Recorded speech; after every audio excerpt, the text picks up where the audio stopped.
샬롬 레카, 샬롬 레크. 오늘의 제목은 제 사함을 받으라라는 제목이고요. 본문은 사도행전 2장 32절부터 42절, 이사야서 53장 5절 말씀입니다. 필요한 말씀만 읽도록 하겠습니다. 사도행전을 살펴보면 성령의 역사하심은 만민에게 복음을 전파해야 하기 때문에 강력하게 역사하신 것을 알 수 있습니다.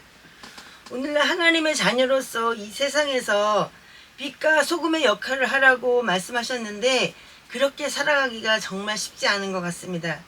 그럼에도 불구하고 우리는 하나님 안에서 우리의 인생을 하나님 뜻대로 이끌어 가시도록 맡겨야 됩니다. 성령의 역사하심이 없이는 구원의 길로 절대 갈 수가 없기 때문입니다. 성령 강림은 무형교회인 저와 여러분들이 신앙은, 그리고 저는 그게 교회라 그랬잖아요. 우리가 예배당을 얘기하는 것이 아니고 우리가 교회입니다. 그다음에 신앙 없는 유형 교회들은 튼튼한 교회로 세워져서 사탄의 밥이 되는 것이 아니라 예수 그리스도 이름 안에서 승리하고 영광 돌리는 많은 기독교인들, 크리스찬을 만들기 위해서 역사하심입니다. 성령 강림 주일이 얼마 안 남았죠. 38절을 한번 보겠습니다.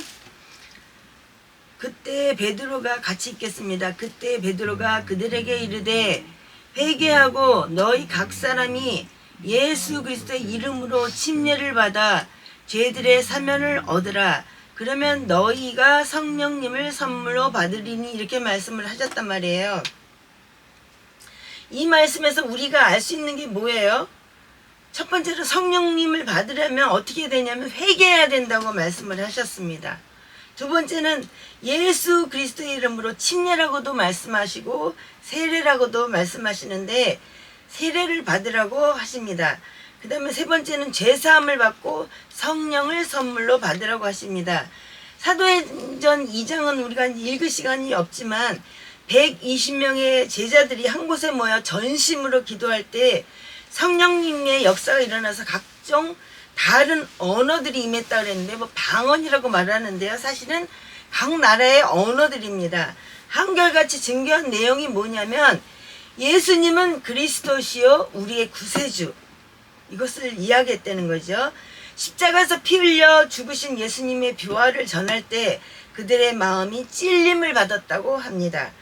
그래서 헬라어로는 카텐 계산인데 뭐냐면 굉장히 강하게 0.1mm만 칼을 가지고 심장을 찔르면 어떻게 돼요? 피가 철철 흐르잖아요. 근데 마치 그들의 심장을 칼 가지고 막 때리는 것처럼 그런 고통을 느꼈다는 것입니다. 함께 모였던 사람들은 예수님께서 십자가에 못 박혀 죽으신 후에 3일 만에 부활하셨다, 이런 소식을 들은 후에 이런 찔림을 받았다는 거죠. 양심이 예리하게 찔린 것입니다. 그 이유는 뭘까요? 꺼진 거 아니야? 예수님께서 많은 기적과 이적을 베푸셨지만 예수님을 여전히 죄인 취급을 했기 때문에 양심의 가책으로 예리하게 찔린 것입니다. 이것이 복음의 실체입니다.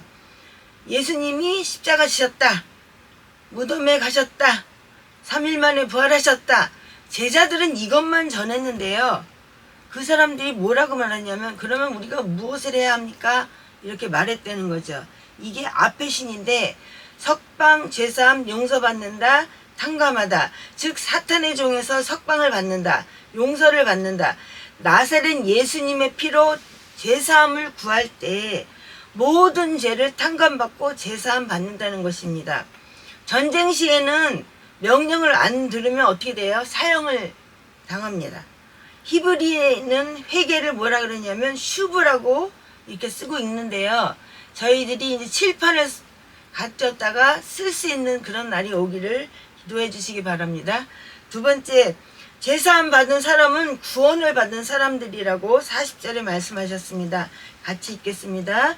또 그 밖에 많은 사람들로 증언하며 건면하여 이르되 이 패역한 세대로부터 너희 자신을 구원하라 하매, 이렇게 말씀을 하셨죠. 1500년에도 예수님이 사용하셨다는, 죄송합니다, 목이 아파갖고 BHS 4번에는 메나토 에이테라고 쓰인 회개하라 이런 말씀이 나오는데요. 현재도 구입 가능한 팩트리 4번이라는 게 있는데 여기에서는 메타노의 사태라고 나와요. 글씨가 다릅니다. 이게 명령어인데요. 이게 뭐냐, 회개하라 이렇게 말씀하신 거죠.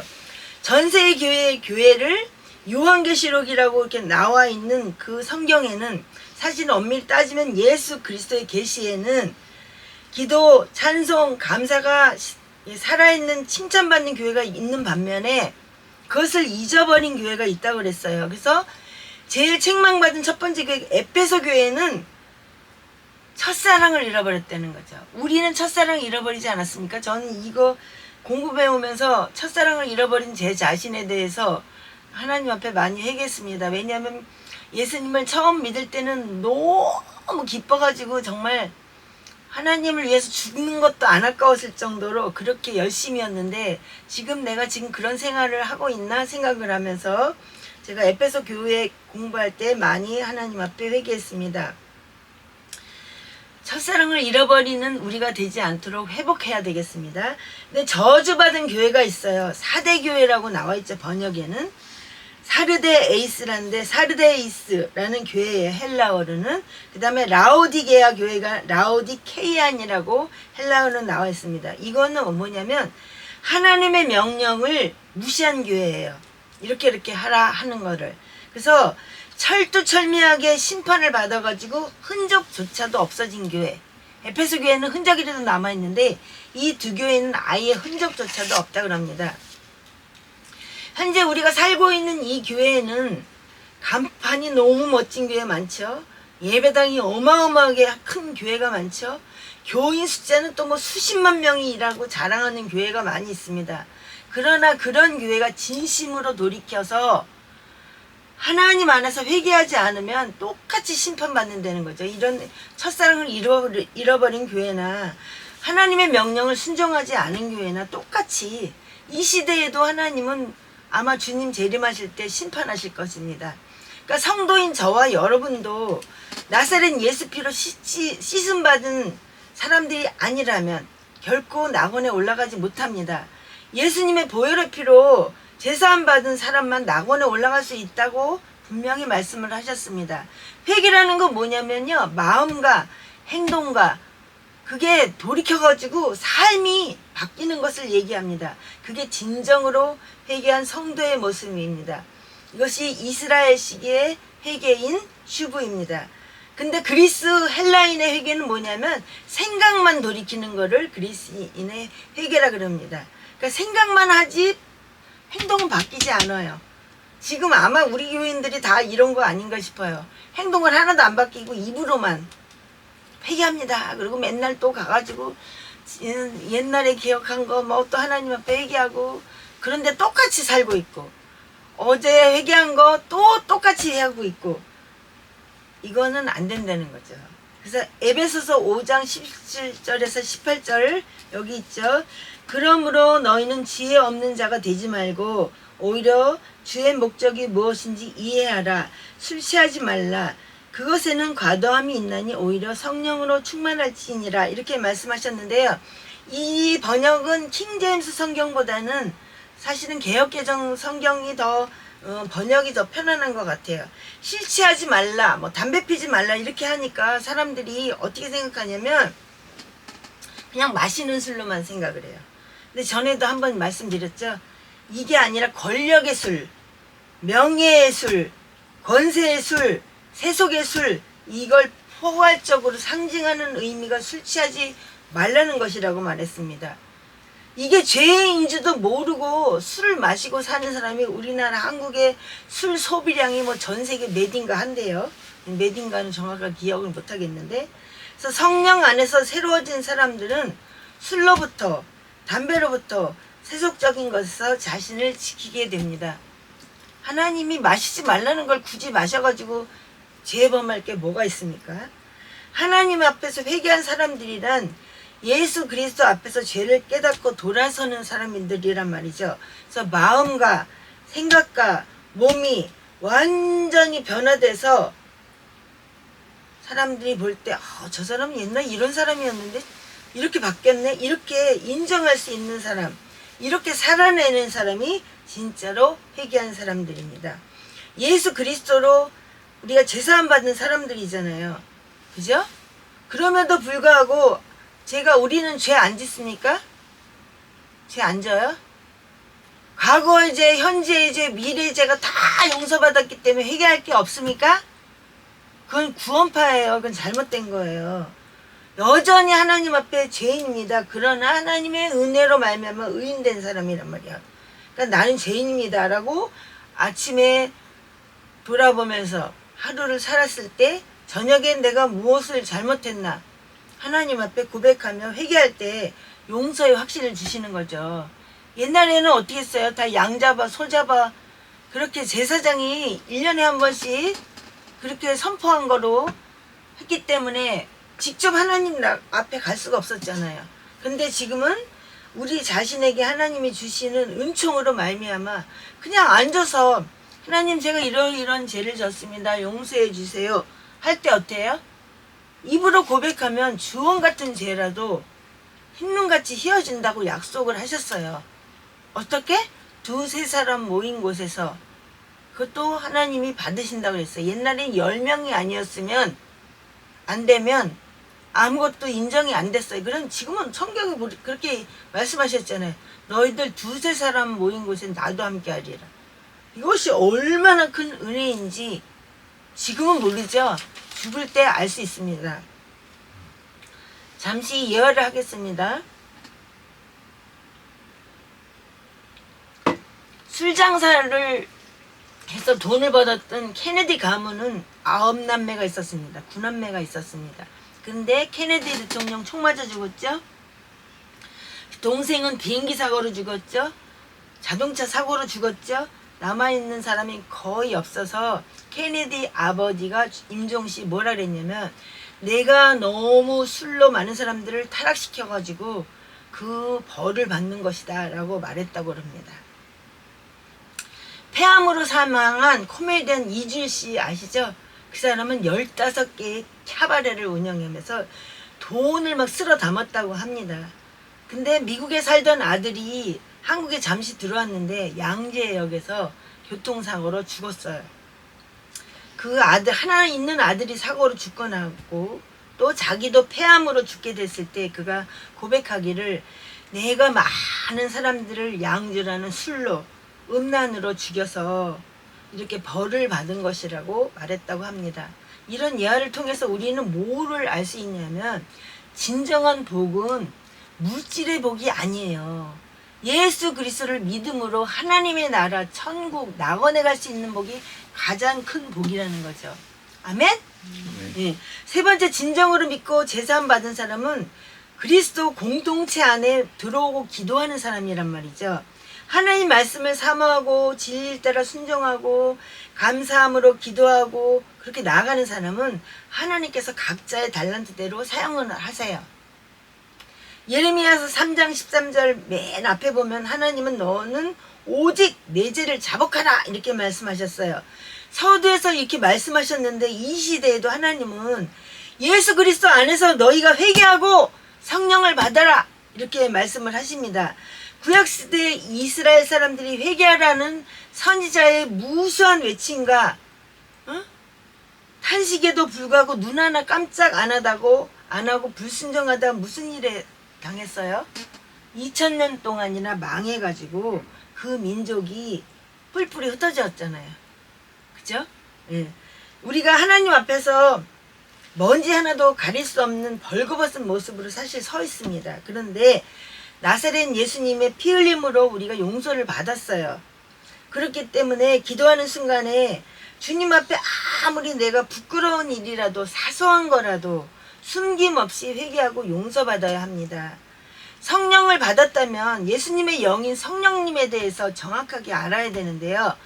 만약에 내가 성령을 받았다 라고 하는 사람인데도 불구하고 여전히 과거의 죄에서 돌이키지 못하고 회개하지 못한다면 그거는 아직도 내가 사단을 모시고 사는 사람이 양심 역사하는 거죠.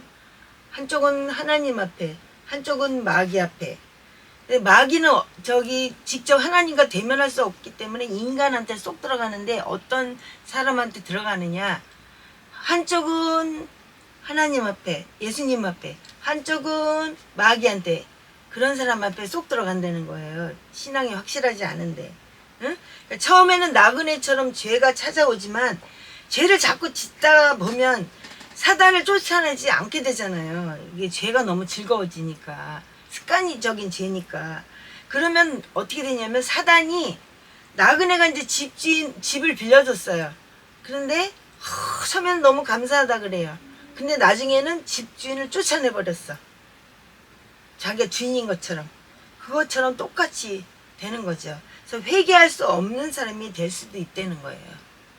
박대선 씨라는 사람은 예전에 그 사람이 한 번 뜨면 20만 명, 30만 명이 막 모여들었다 그래요. 근데 그 사람이 무슨 짓을 했냐면 내가 하나님이다. 마귀가 들어가가지고 내가 너희들을 만들었어! 막 이렇게 말했대요. 그러니까 친구가 보다 못해서 여보게 친구 당신이 하나님이 아닌데 왜 사람을 만들었다고 하며 내가 하나님이라고 말하는가. 회개하라. 잘못했다. 이건 잘못된 거다. 이렇게 하니까 뭐라 그러니까 몰래 여보게 미안해. 나는 회개할 수가 없네. 내 안에 악신이 들어와서 나는 회개할 수가 없어. 이렇게 말하더래요. 뭐냐면 성령 회방죄를 짓는 사람은 하나님 앞에 회개할 수 있는 기회가 없어져요. 아멘? 네, 그러니까 우리는 아직까지 기회가 있는 사람들이잖아요. 그러니까 사람인지라 연약해서 죄를 질 수도 있어요. 그렇잖아요?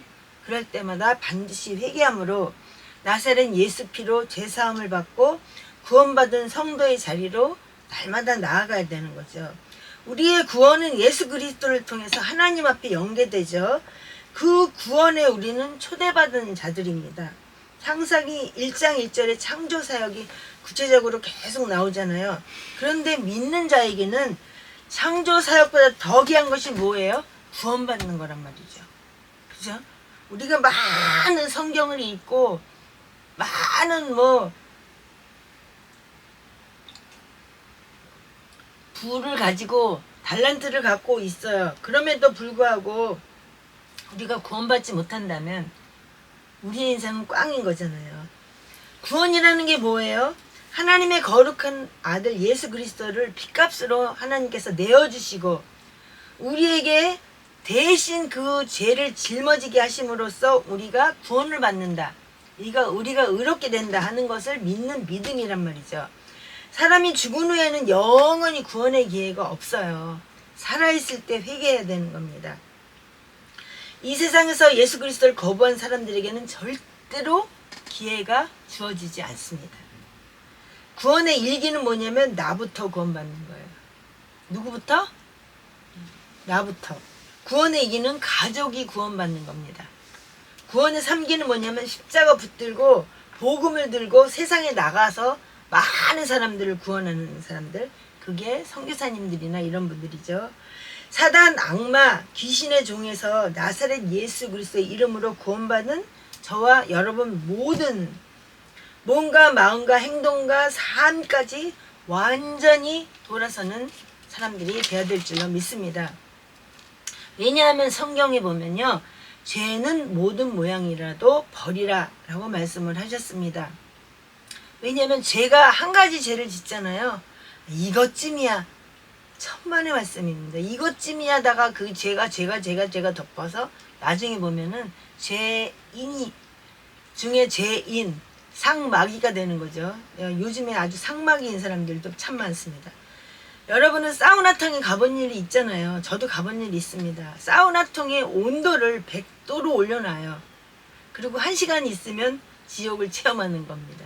지옥은 그거보다 1000배는 뜨겁겠지만 지옥이 어떤 것인가 요만큼이라도 맛보려면 사우나통 온도 100도 정도 올려놓고 나서 거기서 1시간 있어보라는 거죠.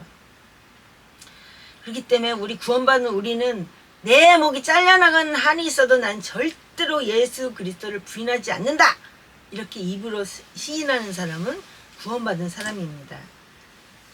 베드로 사도는 예수님을 3번이나 부인했잖아요.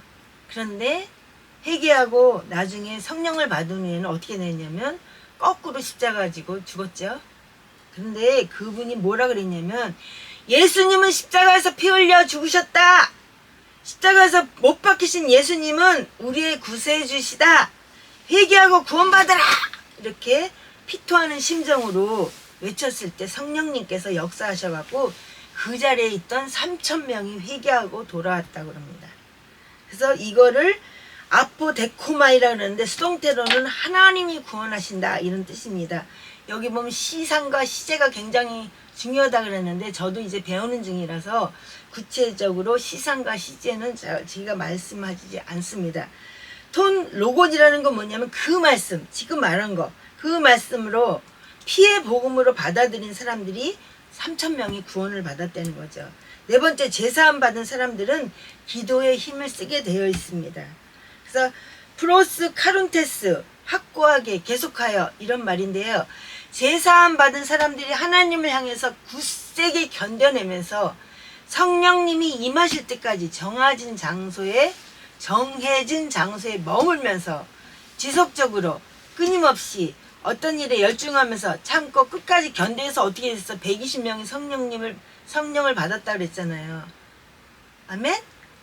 그것처럼 우리도 끝까지 인내하면서 예수 그리스도를 믿고 천국에 가는 사람은 끝까지 인내하는 사람이라는 거죠. 그래서 친구가 하나 있는데 예전에 엄청 신앙생활 잘했다 그래요. 뭐 교회를 짓고 뭐 벽돌을 날르고, 근데 지금 교회 안 다녀요.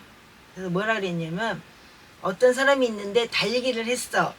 근데 그 친구가 너무 잘 뛰어가지고 앞서서 갔어. 근데 넘어졌어. 근데 주저앉아 버렸어. 근데 뒤에 있는 사람들이 막 달려갔어.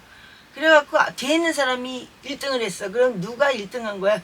앞에서 너 열심히 일했는데 주저앉아 있으면 꼴찌잖아. 구원받기 힘들지. 그렇게 말했더니 그 말에는 조금 이러면서 생각을 하고 고민을 하는 것 같아요. 지금도 교회를 다니라고 20년 가까이 내가 얘기했는데 너 아직도 말을 안 들어. 그 사람 나름대로는 어려운 상황이 많이 있었습니다. 그것까지는 얘기할 수 없지만 우리가 어려운 일이 있어도 지속적으로 끊임없이 어떤 일에 열중하면서 참고 끝까지 견디면 하나님께서는 어떻게 하냐면 기도에 힘쓰는 자에게 반드시 역사하신다고 말씀하셨어요. 우리가 기도할 때 성령 안에서 말씀의 줄을 붙잡아야지. 말씀 붙잡아야 돼요. 있잖아요. 횡설수설하지 말고 중언부언하지 말고. 그럴 때 성령님은 능력과 구원의 은혜를 주십니다. 하나님은 모든 사람이 나사렛 예수 피로 용서함 받고 제사함 받고 구원받기를 원하십니다. 진실로 예수 그리스도를 믿는 주의 이름을 부르는 자는 구원을 받으리라 이렇게 말씀했습니다. 그게 티스예요. 누구든지 예수 그리스도의 이름을 부르는 누구든지 그런 사람은 구원을 받는다 했습니다. 이 시대에는 앞으로 목숨을 걸어야 할 일들이 생길지도 몰라요. 지금이 구원받을 만한 때고 회개할 수 있는 마지막 때인 것을 믿습니다.